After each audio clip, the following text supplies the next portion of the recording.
آیت کا حسن بتائے گا کہ آیت کا مخاطب کون ہے اور آیت کہنا کیا چاہتی ہے. سبحان اللہ. فذکر ان نفعت الذکر، پس ذکر کرو اس لیے کہ اسی ذکر میں تمہیں فائدہ ہے. سبحان اللہ. صرف ترجمہ سنیے گا، اس کے بعد میں آپ کے سامنے کم علمی کے ساتھ تھوڑی سی توضیح بیان کروں. ذکر کرو کیونکہ اس ذکر میں نفع ہے. سیذکر من یخشی، اور جو چاہتا ہے کہ وہ بچے اسے چاہیے کہ وہ ذکر کرے. سبحان اللہ. وَيَتَجَنَّبُهَا الْأَشْقَى، جس نے اس ذکر سے اجتناب کیا وہ شقی ہوگا. الَّذِي يَصْلَى النَّارَ الْكُبْرَى، اور پھر اس شقی کے لیے خدا نے ایک بہت بڑی آگ روشن کی ہوئی. نہیں، یہ میں نے صرف آپ کے سامنے آیات کا لفظی ترجمہ پڑھا. اب آئیں ذرا عرفان کی وادی میں جائیں کہ خدا کہنا کیا چاہ رہا ہے. فذکر، ذکر کرو کیونکہ اس ذکر میں تمہارے لیے فائدہ ہے. بے شک.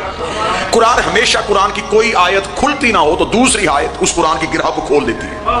آئے کسی اور آیت سے اس قرآن کی گرہ کو کھولتے ہیں. دوسری جگہ پہ خدا نے قرآن میں فرمایا بسم اللہ الرحمن الرحیم ذکر فإن الذکر تنفع المؤمنین، ذکر کرو کیونکہ یہ میرا ذکر ہے. تنفع المؤمنین، کیونکہ اس میں مومنین کے لیے صرف فائدہ ہے. لیکن یہاں بھی سورہ اعلیٰ میں ذکر کی بات ہوئی. خدا نے قرآن میں کہا ذکر کرو کیونکہ اس ذکر میں تمہارے لیے نفع ہے. دوسری آیت میں خدا نے کہا ذکر کرو کیونکہ وہ ذکر کسی اور کا ذکر نہیں، میرا ذکر ہے. تنفع المؤمنین، اس میں مومنین کا فائدہ ہے. تمہید میں جو بندہ ساتھ دے گا وہ نتیجے کی سطح تک ضرور پہنچے گا. خدا نے اس میں دو صفتیں بتائیں. خدا نے کہا یہ جس ذکر کی بات ہو رہی ہے یہ ذکر وہ ذکر ہے کہ اس ذکر میں ہی اللہ کا ذکر ہے. اللہ کا ذکر ان سے علیحدہ نہیں، اسی ذکر میں اللہ کا ذکر ہے. اگلی خدا نے نشانی کیا بتائی؟ تنفع المؤمنین، اس میں مومنین کے لیے صرف فائدہ ہے، نقصان کوئی نہیں، گھاٹا کوئی نہیں. اور یہ بات میں پوری علمی دیانتداری کے ساتھ کہوں گا کہ قرآن بھی صرف فائدہ نہیں دیتا. اگر یہاں ذکر سے مراد قرآن لیا جائے کہ خدا قرآن کی بات کر رہا ہے تو قرآن خود کہہ رہا ہے کہ میں ہر کسی کو فائدہ نہیں دیتا. قرآن کہتا ہے میں شفا دیتا ہوں، رحمت دیتا ہوں للمومنین، صرف مومنین. ظالمین کے پاس میرے علاوہ گھاٹے کے علاوہ کچھ نہیں ہے. میں ظالم کو گھاٹا دیتا ہوں، مومن کو فائدہ دیتا ہوں. خدا نے کہا جس ذکر کی میں بات کر رہا ہوں اس ذکر میں گھاٹا کوئی نہیں، صرف فائدہ. ٹھیک ہو گیا سرکار؟ لے، ذکر کی دو نشانیاں مل گئیں. پہلی نشانی کہ یہ ذکر اللہ کے ذکر سے ملاتا ہے. دوسری نشانی مل گئی کہ اس میں صرف فائدہ ہے. خاموشی بجا رکھیے گا لیکن تمہید میں تھوڑا ساتھ دیجیے گا. دوسری نشانی یہ ملی کہ اس ذکر میں صرف فائدہ ہے. اب آؤ قرآن سے کہتے کہ نا اے علی کا قصیدہ اپنے سینے کو کھول. ابھی تک پوری بات کھلی نہیں. قصیدہ علی نے اپنے سینے کو کھولا. ایک آیت نے اپنے چہرے سے نقاب اتارا. اس آیت کا نقاب اترنا تھا، ہمیں ذکر کا پتہ چل گیا. خدا نے کہا فاسألوا اہل الذکر، سوال کرو ان سے جو ذکر والے ہیں. آج ہمارا تعاقب ہے، آج ہم نے پیچھا کرنا ہے ذکر کا. فاسألوا اہل الذکر، بس سوال کرو ان سے جو ذکر والے ہیں. یہ خدا نے اہل ذکر کہہ کے ایک ہماری مشکل ختم کر دی کہ اس ذکر سے مراد اللہ نہیں، کیونکہ اللہ اہل میں نہیں آ رہا. یہ کوئی ذکر وہ ہے کہ جس میں اب اللہ بھی نہیں. قرآن میں نے پہلے کہہ دیا کہ قرآن بھی نہیں، کیونکہ قرآن کا دعویٰ ہے کہ میں صرف نفع نہیں دیتا ہوں، نقصان بھی دیتا ہوں. مجھے چھونے سے پہلے سوچ لینا، اگر تو ظالم ہو تو گھاٹا دوں گا، اگر مومن ہو تو فائدہ دوں گا. جیسے کہ امام کے پاس ایک شخص آیا، امام سورہ حمد کی تفسیر بیان کر رہے تھے. امام نے سورہ حمد کی تفسیر بیان کرتے ہوئے کہا کہ اگر کسی مردے پہ 70 مرتبہ اسے پڑھ کے پھونکو تو وہ کلام کرنا شروع کر دے. سامنے سے بندہ اٹھا، اس نے کہا مولا 70 مرتبہ الحمد پڑھو تو مردہ بولے گا. امام نے فرمایا 7 مرتبہ بھی پڑھو تو بولے گا. اس نے سورہ حمد صرف 7 مرتبہ پڑھو اور مردہ بولنا شروع ہو جائے گا. امام کے چہرے پہ تبسم. امام نے مسکرا کے فرمایا ایک دفعہ بھی پڑھو تو مردہ بول سکتا ہے. اتنا کہنا تھا. اس نے کہا مولا اگر ایک دفعہ ہم پڑھنے سے کوئی مردہ بولنا شروع ہو جائے تو کوئی بھی اپنے عزیز کو دفنائی نہ، مرنے کے بعد ہر کوئی اس کے سرحانے بیٹھ کے سورہ حمد پڑھے. یہ موجزہ عیسیٰ نبی کے پاس تھا، لیکن آپ ممبر پہ بیٹھ کے کہہ رہے ہیں ایک بار سورہ حمد پڑھو تو مردہ بولنا شروع کر دیتا ہے. امام نے کہا تو نے بات تو مکمل سنی نہیں. جیسا قرآن پاک ہے ویسا لہجہ بھی پاک ہونا چاہیے. جیسے قرآن پاک ویسے زبان پاک ہونی چاہیے. ہاں جب قرآن معصوم کی زبان پہ آتا پھر قرآن معجزے دکھاتا. ایک شخص نے آ کے کوفے میں مولا علی سے پوچھا، اس نے کہا مولا قرآن کا دعویٰ ہے کہ میرے اندر ہر چیز کا ذکر موجود ہے. علی نے فرمایا حق ہے، بے شک یہ قرآن کا دعویٰ بھی ہے اور دعویٰ بھی سچ ہے. اس نے کہا مولا نبی کتنے آئے تھے؟ فرمایا کم و بیش 1,24,000. اس نے کہا قرآن میں